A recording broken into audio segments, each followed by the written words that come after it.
Isang pasyente na 70 anyos ang nagsabi sa akin, "Dok, 50 taon ko na itong ginagawa, pero ngayon parang may mali. Wala siyang sakit, wala siyang iniinom na bagong gamot.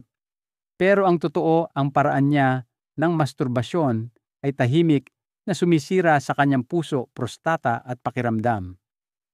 Pagkatapos ng iksinto ang ating katawan ay mas sensitibo. Ang mga maling posisyon, pagmamadali at labis na presyon ay hindi lang hindi komportable, nakakasama ito sa ugat nerbiyos at koneksyon sa sarili. Kung naramdaman mong nawawala, kaula na ang dati mong sigla, baka ito na ang dahilan. Alamin ang 7 karaniwang pagkakamali ng matatandang lalaki sa self-pleasure at kung paano ito itama. Para sa buong kwento, pindutin ang link sa itaas at huwag kalimutang mag-subscribe.